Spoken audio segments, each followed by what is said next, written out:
Hi, I'm Lizzie and this is Laura, and we are on board P&O's Arvia for a 7-night Caribbean cruise. This is day one of a 7-day cruise, so if you'd like to see more about what we get up to on board, make sure you subscribe to our channel. We booked this cruise in November 2023. We were originally looking for a bargain cruise for February half term, and we noticed that the price had gone down on this week Caribbean cruise, so we decided to go for it. Because we booked so late, it meant that we couldn't get Birmingham flights, and therefore we had to fly from Gatwick. So we were allocated Gatwick flights, as we said, with Maleth Aero. We were a little bit nervous because of everything we read prior to this cruise. We left home at about 3:15 a.m. to drive down to Gatwick. It was quite a pleasant drive, not much traffic as you would hope at that time in the morning. And we had a quick pit stop in Beaconsfield before arriving at our car park.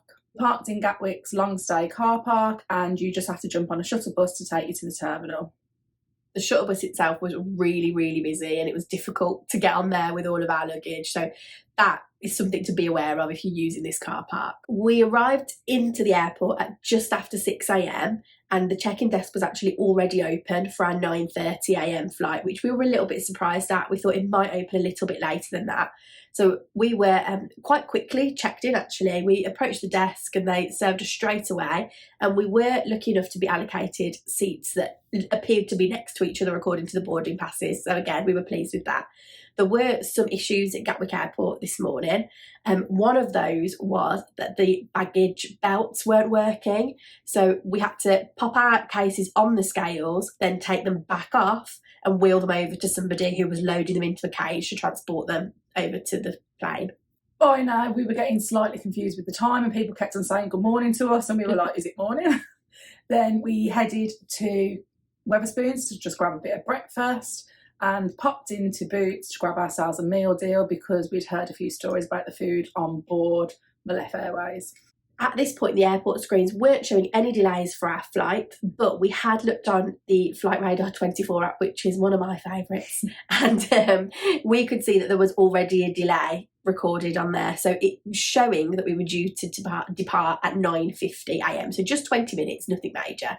The screens in the airport told us that the gate would be announced at 8:15 a.m. We saw it then change to tell us that it was gate 17, so we headed that direction.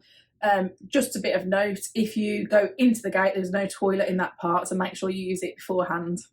They started to board the plane at about 8:50, and it was quite smooth. They boarded from the back of the plane first, which we always think makes far more sense. We never understand why they do the front, apart from obviously you normally pay more money to sit at the front.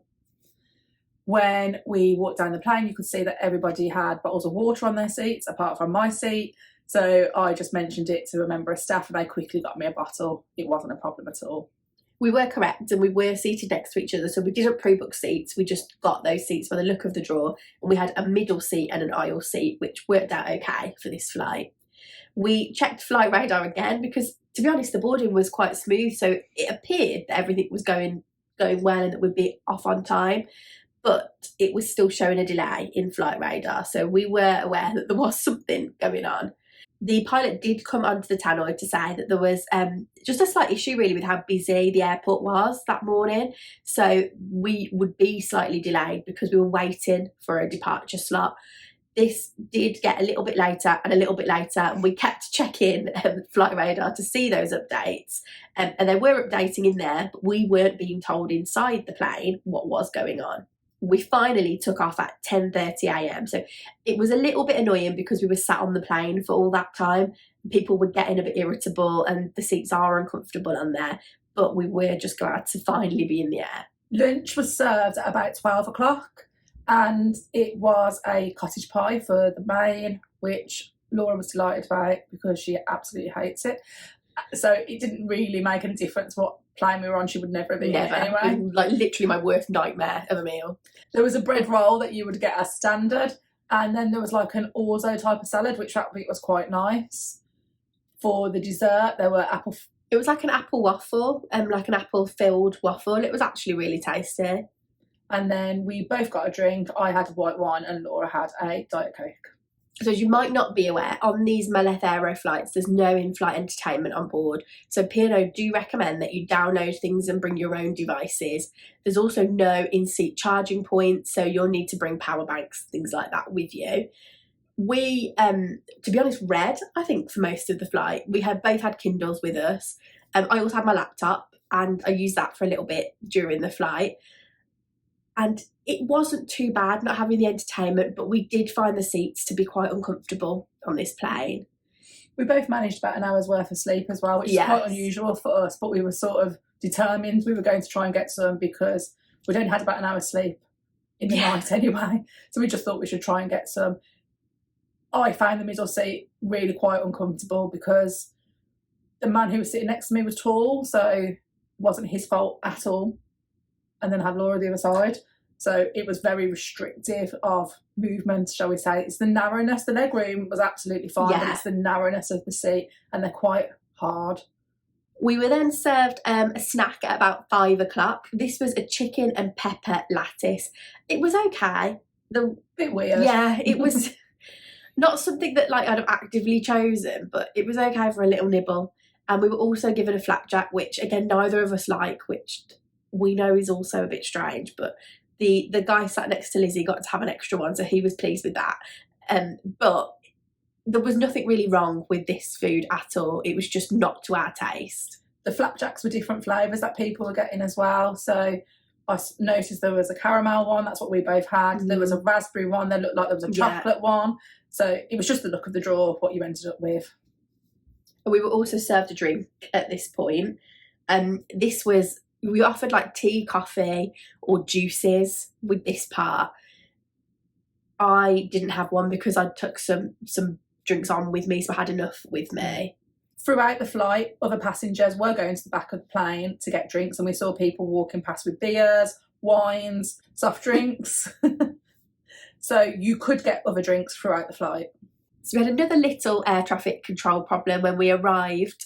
And this was just that there were, again, a few planes trying to land at the same time. So we had to circle a little bit before we landed. But we did land just after 7 p.m, which was about 3 o'clock in the Caribbean. The landing was possibly one of the smoothest landings I've ever experienced. You didn't even know that he had touched the wheels onto the tarmac, basically. But then we ended up having to sit on the plane for about an hour waiting for the buses, apparently, to come to pick us up. Obviously, they knew the flight was landing, so I don't know why it took so long for the buses to come. It looked as though the Manchester flight had arrived at a similar time, so whether they just didn't have enough buses for both flights, I don't know. Once we were on the bus, it was about a 15-minute journey from the airport to the cruise port. You don't have to go inside a building at all at the airport. You just get straight off the plane onto the bus. It was an interesting drive through Antigua, and it was the only bit of Antigua we managed to see because we were so tired once we got onto the ship. We arrived at the cruise terminal at about 4:17 and we were checked through super quickly. Everybody was so friendly and nice in the cruise building, and we were on the ship by 4:30. We headed straight to our cabin just to get rid of our hand luggage bags because they were annoying us by now. Our cabin was number 4441, which is an inside cabin on deck 4, and we will be doing a full tour and review of this cabin. Once we were in the cabin, we watched the safety video, and then we headed to our muster station to go and get our card scanned. You do not need to take life jackets with you on board P&O ships, and it is definitely one of the most effective ways of doing muster, we find. We then headed to Ripples because we wanted to purchase a drink package. Now, usually we would pre-book this, but we'd got some onboard spend that we wanted to use towards it. We decided to go for the deluxe drinks package because we'd found it such good value for money for us on board Aurora at New Year, and there were some drinks that we didn't know if we would be able to cope without having them. We were also feeling a little bit hungry by now after such a long day, so we headed straight to the quays for some food just because we knew we'd be able to grab something quick and easy in there. I had the katsu chicken curry, which was nice and just like I expected, having had that on Iona before. And I had fish and chips. Again, I've had it before on Iona, and it was just like I thought it would be. It was very tasty. We then popped outside to see if we could just enjoy the last of the day's Caribbean sunshine. We sat at the panorama bar and just had a cocktail each there, which was really nice. We watched the sun go down and just enjoyed the atmosphere. So everybody was in a very good mood on board. After that, we went back to our cabin to unpack our suitcases. We always pack in packing cubes, so this was a really quick job because you can literally just throw them onto the shelves and then you've only got to hang up your dresses. And we then got changed for our night on board. We had pre-booked the beach house in our cruise personaliser before we travelled. We did this just because we wanted to sort of know what we were doing on that first night and not have to faff around because we knew we'd be tired. And we headed up there for 8:30, and it was really quite busy in there actually. When we walked in, we were surprised at how many people were in there. You could also see a lot of smoke in the air from people having the lava rock steaks. For my starter, I had something that I've had before. I had the mozzarella and sweet potato skins. They were a bit different than usual. They looked a bit different, but they were still really tasty. And then for my main, I had something that I've never had before in the beach house. I had tacos. They were 3 different types of tacos, and one of them was jackfruit, which I'd never tried before. Still undecided on whether I thought it was nice or not, but the tacos themselves were really tasty. For my starter, I tried something new that I hadn't had before, which were the beef patties. These were really nice, actually. I enjoyed them. And then for my main, I had one of my beach house favourites, which were the chicken fajitas, which, to be fair, are always a little bit different every time I have them, but I did enjoy them again this evening. We both passed on dessert because we were just too full up and a little bit tired, I suppose, so weren't really in the mood for sitting in there that much longer. I also made the most of the deluxe drinks package in here and tried the beach house's special cocktail that they have on the menu, which I thought was quite nice. The only thing that put me off was that there was like a sprinkling of some sort of spice on the top, which I wasn't mad keen on, but other than that, it was a tasty drink. Once we had finished in the beach house, we decided to go for a little wander around the ship to see what the entertainment was on offer. We popped into the SkyDome first because we'd seen advertised that it was going to be a nightclub called Eclipse for the night. So we popped in there to see what it was all about.